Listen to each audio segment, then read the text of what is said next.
I would like to welcome you to today. So I'm just going to do a quick overview for the guests that are on today so we know who you are and what amazing knowledge you are going to be sharing with us today. I'm wanting to welcome all the guests on board today. We're going to have it's lining up to be a very insightful conversation on menopause and brain health. So I'm super excited. If you haven't met me before, my name is Vicky Jamieson. I am a Kiwi, but I live in Melbourne with my family.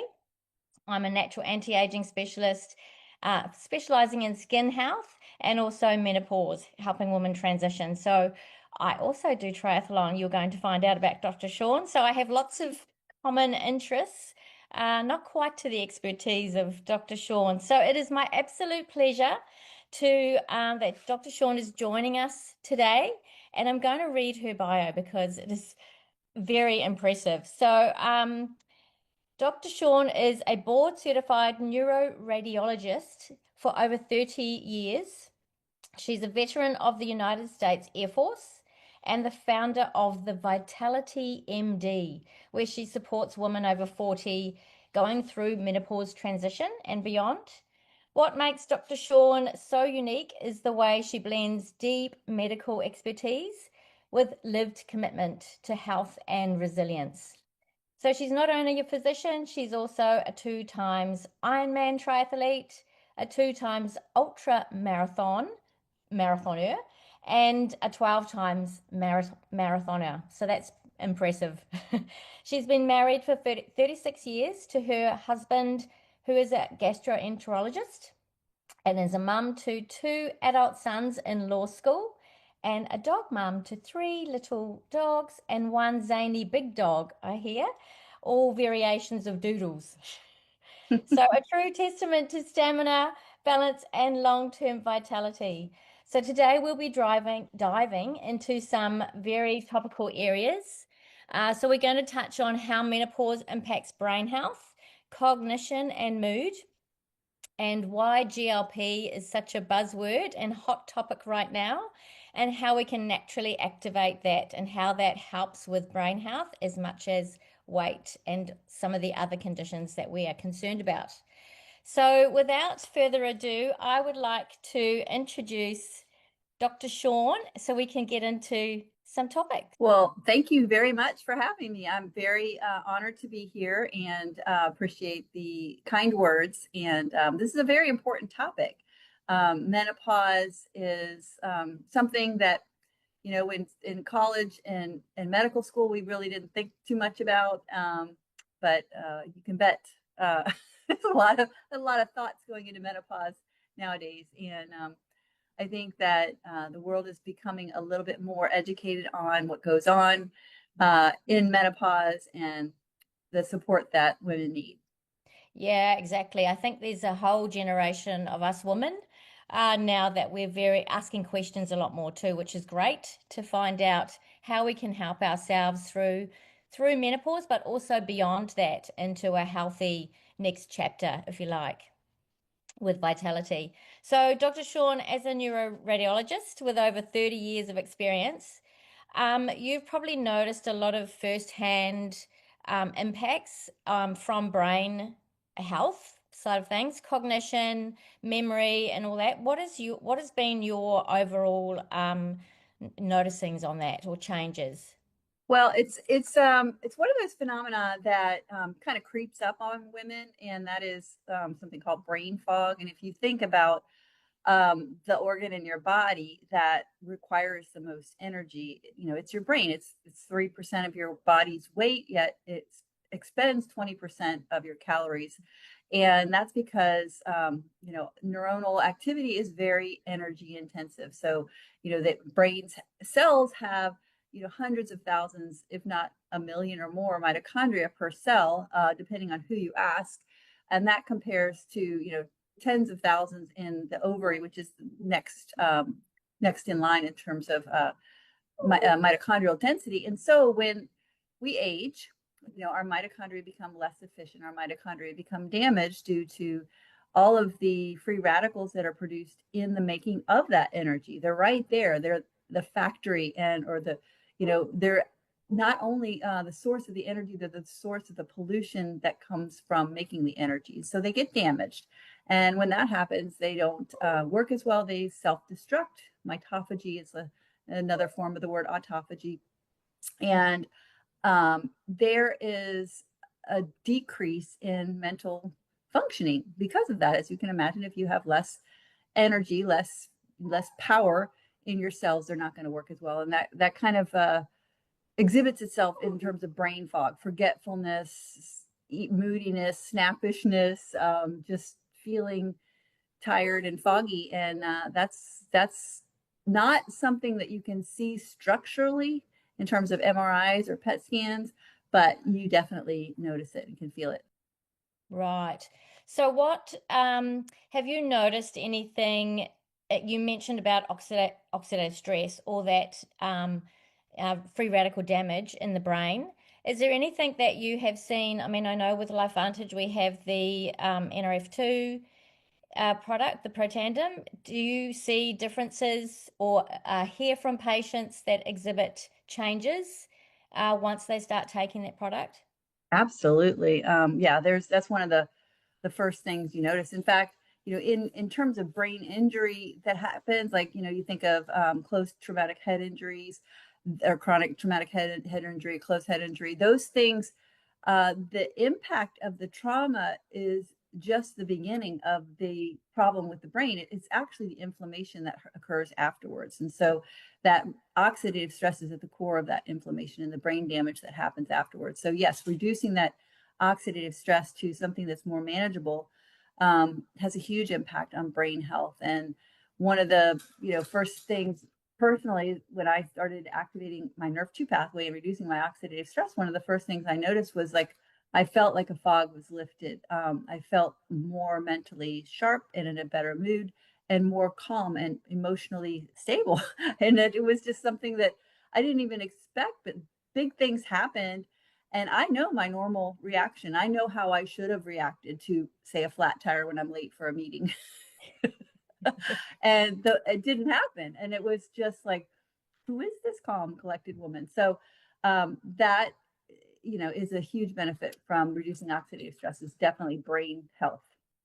So as far as aging goes, and obviously as we're menopausing, we're aging, that then ties in, doesn't it? So that links into um, not just cognition moving forward, but that whole moods and everything like that. Absolutely. Yeah. Yeah. And, we have not only, the protanum nerve 2 that reduces oxidative stress by a number of pathways that a number of enzymes that it upregulates, but, we have the liquid collagen that increases two of those enzymes dramatically, superoxide dismutase and catalase by 2,700% and 202%.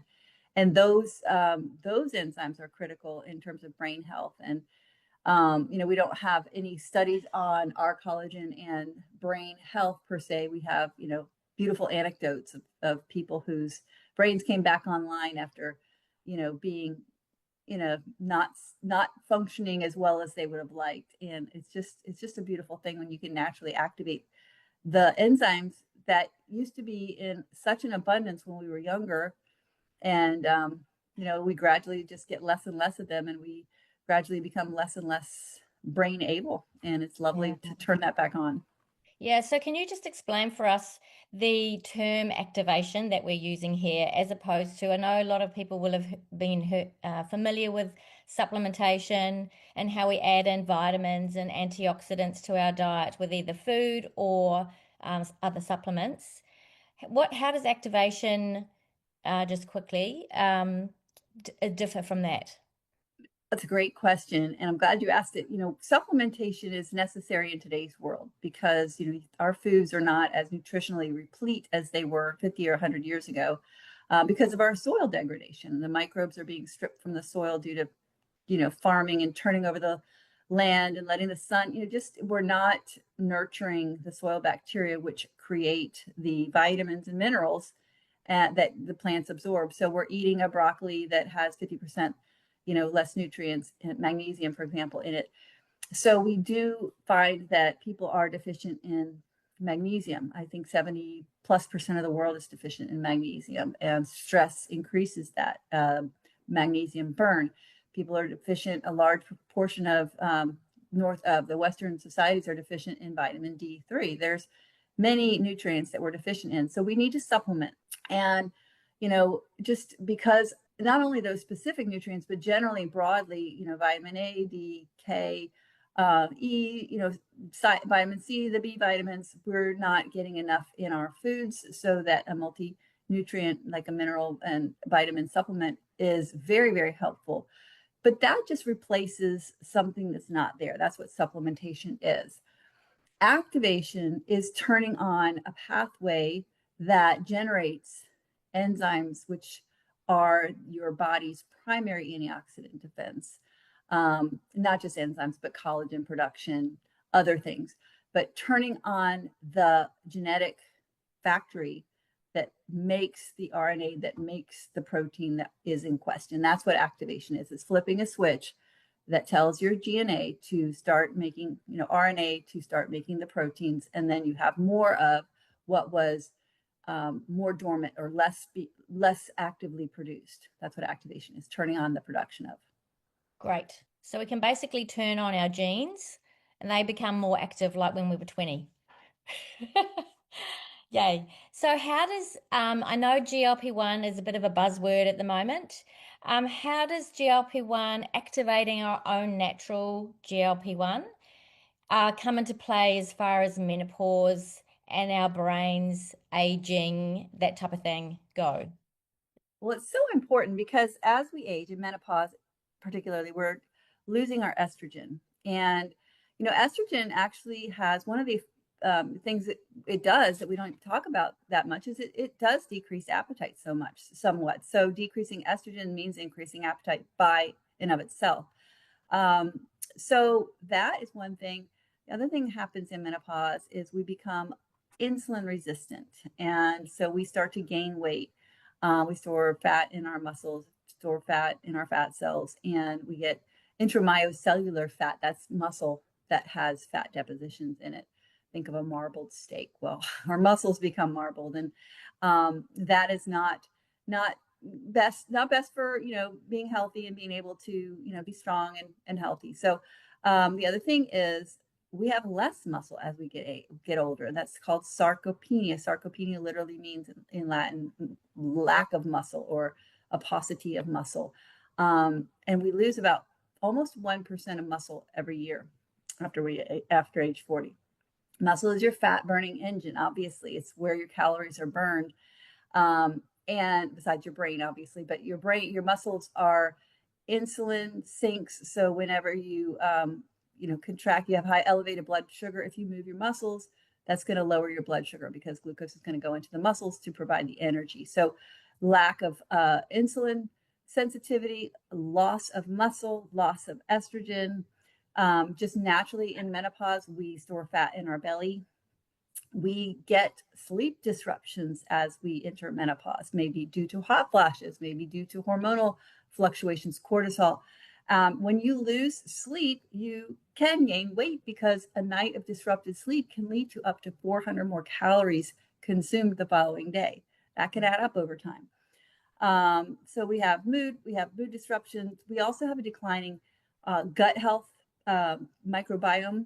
We have loss of our L cells in our gut, the health and activity of those. We have declining health and robustness of our pancreatic islet cells that produce the insulin. So there's a whole host of reasons why women gain weight in menopause and why activating the GLP-1 is beneficial, because we have a decline in our production of GLP-1, decline in GLP-1 activity. And there's two ways to go about that. You can bring in synthetic GLP-1 from the outside and flood the zone, which turns off your own natural production, which was not enough to begin with. That doesn't make a whole lot of sense to me, because why would you want to turn off something that's not working as well as it should? You want to turn it back on. That's the other approach. We can activate the GLP-1 production naturally and increase it by threefold. And that at least the whole host of benefits of increasing GLP-1 without the side effects of, you know, basically nutrient deficiency, muscle loss, and all the things that can happen with synthetic GLP-1 overload. Fantastic. That's really important to know that difference between the overload and the receptors that don't get stimulated, whereas activating our own GLP-1 increases that ability to create more or have that impact, the result more with the receptor sites being involved. Is that correct? Yeah, but it's what's really interesting is, you know, when you overload the system with GLP-1 synthetically, yes, the receptors become less less receptive to it because it's like, well, when there's just the right amount or not enough, the cells put plenty of receptors out there. Like we want to get it if it's here. We want to make sure we get it. You know, oh, there's one. Let's get it. I haven't seen one in a while. Let me make another receptor just in case one floats by over here and I've been over here. So we've got pop, pop, pop, pop, all these receptors when you have a natural GLP-1 balance. If you start flooding the body with synthetic GLP-1, well, those receptors get lazy. They're like, well, there's GLP-1 everywhere. Why would I spend money and, well, not money, but currency, cellular money, energy, making another GLP-1 receptor? In fact, I'll just, you know, disintegrate this one over here and disintegrate this one over here because I don't need all these because I got plenty of GLP-1 with just this one little receptor. So you downregulate receptors. Okay, that's the problem. What the beautiful thing about the current mind-body system that we're talking about is it does dual activation. It not only activates GLP-1 production, it activates GLP-1 receptor production. So it's a symphony. So do you notice a difference with the ladies that you work with your MD foundation thing, a Vitality Foundation? Do you notice the gut health changing as well as brain differences? So unexpected effects from the mind Definitely. body? Definitely. Yeah. I've had, you know, these are anecdotal reports. I mean, I'm doing Yeah. any studies on this right now, but it's just people notice that their bathroom habits become much more healthy. You know, there's a stool chart. It's a Bristol stool chart, and it measures stools all the way from hard little, you know, balls that you know, like a rabbit to completely liquid. And there it goes from 1 to 6. And you know, normal healthy stools are like 3 to 4. You want it that way. And you can look at the Bristol stool chart to get an idea of what that would look like. And people go from 1 to 2 or 5 to 6 to 3 to 4. And it's a beautiful thing. And so, yes, gut health definitely improves. Yeah. And that gut brain relationship too, then that links into that is so I would work with women who would say once they're more regular in their bathroom habits, um, their moods are much better. They feel less congested. They can think more clearly. They haven't got a lot of fog. Now, this is obviously just what I see in clinic. Is that what you would see? Do you get that reported? Yeah, there's a definite gut brain connection. There's this big, you know, nerve that goes from your brain to your intestines directly. And yes, there's definitely a connection. And just the general, you know, as if you're bloated, if you haven't gone to the restroom in days, if you're constipated, you're gonna be grouchy. Yeah, You're gonna be exactly. not yourself. So Yeah. yeah, they're directly related and they are indirectly related. Yeah, great. So things like leaky gut and conditions like that, and I know we're not talking about conditions, but if you have had a history of not the most ideal gut environment, um, is mind body the best option? What would be your opinion on, like working through a protocol that's probably a little bit more in depth than we can get into here, but Oh, I definitely think that approaching the whole of gut health is important. I definitely think NRF2 activation is foundational because reducing oxidative stress and increasing your own endogenous antioxidant production has such far-reaching benefits in every cell. And your gut cells are one of the most quickly replicating cells. They are replaced very rapidly in just a few days. In fact, that's why, for instance, chemotherapy has such terrible GI side effects because, you know, it kills the poison in chemotherapy kills the most metabolically active cells, and that's presumably the cancer cells. Well, number two in that line is your gut cells, and Mm, So that's why people get all kinds of gut symptoms. So when you're reducing that, cellular oxidative stress and increasing the function of your cells, your gut cells are one of the first to benefit from that. The other thing is, you know, um, looking at the microbiome, the microbiota of the intestine. You want to maybe supplement with, and I use the word supplement because you may not have enough healthy gut bacteria. So you can supplement with those healthy gut microbes. And then you want to make sure that you're giving your gut the food that the microbes that are healthy like to eat. For instance, fiber. And if you replace the beneficial gut microbes and you feed them what they love, they're going to populate, they're going to crowd out any unhealthy bacteria that are in there. So we have a prebiotic that does that.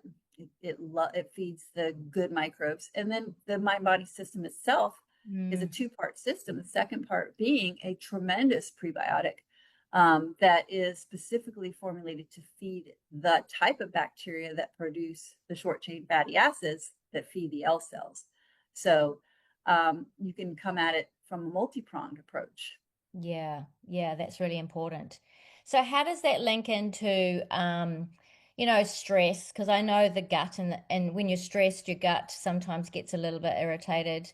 And with good fiber and you're rebuilding that type of thing. How does stress impact and the and can the mind body help with the stress load or adaptation of stress? I think it's more of a general whole body kind of thing. We all know that when we're anxious, we feel it in our gut. That's just there's a physiologic reason for that, and that has to do with that vagus nerve that goes from your brain to your gut. So they are directly related, and just balancing the health of the cell um, will and increasing the health of the brain through that mitochondrial benefit, the reduced oxidative stress. The GLP-1 is of in itself a neuroprotective compound or peptide. It actually helps regenerate neurons. So Mm. that is extremely important for neurological health. Yeah, so you mentioned about the lowering of estrogen, in the Right. brain. And so if we go back to that for a minute and think about stress, does that impact higher cortisol levels? Is that impacted by results for mind body? Like, does it just take longer for some women to see results? I You think found? yes, because it's going to, you're going to start where you start, So if you're, just a mess from a hormonal standpoint, you're not adding 100% of what you need from the get-go. You're turning on your body's production. So it's going to take time. It's going to increase it a little bit, each week. And by 12 weeks, we have our clinical study that shows that we, get tremendous results. We get an average of up to 25 pounds lost, 27% visceral fat, and that's that unhealthy, metabolically active, damaging, visceral fat around your organs. Yeah. So it takes time, and I think the more mess you are at the beginning, the longer it may take. But then again, the more benefit you stand to gain. Yeah, that's right. It just takes longer. It's not a quick fix, is it, turning back on your healthy gene production. So just on bone health, have you noticed any difference with bone health because obviously as we get older in menopause, bone health, like muscle health, it becomes a priority. And I think muscle health, you mentioned there a little bit, but there's a lot more research going on how that is helping with healthy longevity. So that's Mhm. important in menopause, but equally bone health because of that lower estrogen, because of the bones breaking down and creating osteoporosis. Does mind body help with, or once GLP-1 is activated, does that strengthen bones, or is there a better way, or do we combine it? Well, first of all, it's going to indirectly increase bone mass because it increases muscle protein synthesis. So it increases your muscle by an average of over 6% in our clinical trial. And when you have stronger muscle, each contraction is going to pull on the bone. That's where muscle attaches via ligaments. And that indirectly boosts osteoblast activity. It's going to increase bone strength because you're stressing the bone more with increasing muscle. It also influences calcium metabolism, and that can impact bone health. The fact that it's reducing inflammation, GLP-1 is very anti-inflammatory, and inflamed bone doesn't work as well. As far as any clinical studies, I don't think we measured, I know we didn't measure bone mass in terms of our clinical study, but I would anticipate, especially based on the indirect action of muscle increase, that we would find that it's very beneficial to to bone. But I will tell you that NRF2, the actual pathway, NRF2, is very much beneficial toward osteoblast activity and bone healing. So Ah, that's definitely right. combining the NRF2 with the GLP-1 would be a win-win. Yeah. And what about collagen? Is that, Oh gosh, yes, for yeah. sure. Yeah. Collagen absolutely impacts bone health. And we've seen, anecdotes of disc bases increasing, which normally doesn't happen because, as we age, our discs tend to dehydrate. But, if you increase collagen production, collagen is in those discs. And so it does make sense that discs could rehydrate, replump. And so it's beneficial all around. GLP-1 is cardioprotective, it's neuroprotective, neuroregenerative.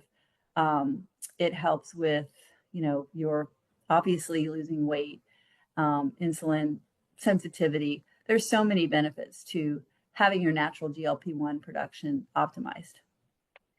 Yeah, that's a full round of holistic wellness right there, isn't it?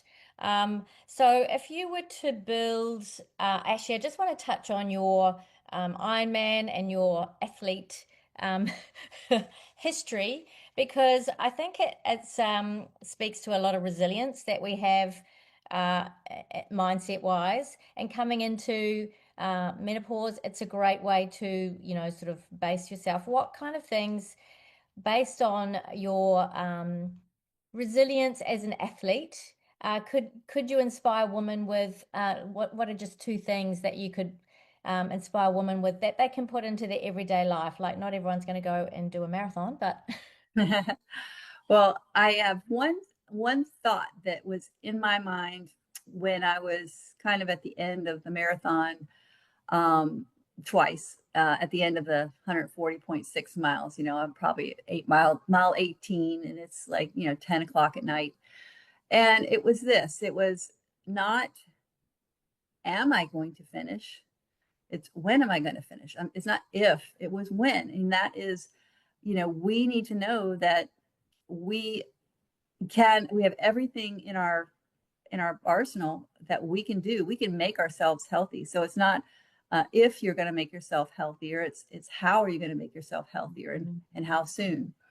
So that's definitely a tip. And also, when you're approaching something that's challenging, whether it's a health event or not, just frame it differently. When I was out there for 14 plus hour day, I didn't think about my 14-hour day when I got in the ocean and started swimming. I just thought I'm going to go for a nice little swim here. And then when I got on the bike, I thought, I think it's time for, I think, it's a beautiful day. I think I'll go for a bike ride.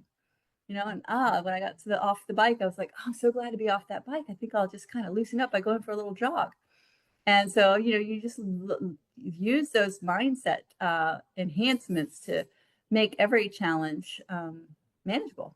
yeah, I think that's really key when we go through menopause. And sometimes we have these body challenges that we don't particularly like, but it's a bit like sitting on the bike for however many Ks you were Six sitting on hours. there. And so, you know what? It's just, yeah, just changing that mindset and breaking it up. So, yeah, very valuable information, and I can relate. So, in finishing off, if you were to build a menopause vitality kit set, if you like, what would be your top three products from LifeVantage that you would include in your toolkit? Well, first I'd start with the non-products, which is hydration, movement, and sleep. Those Yeah. are critical. But definitely Nerf 2, definitely collagen, because we lose so much collagen after age 20. So Nerf 2, collagen, and if optimal brain, cardiovascular health, and body composition is in your wish list, then I would add GLP-1 as well. Awesome. Awesome.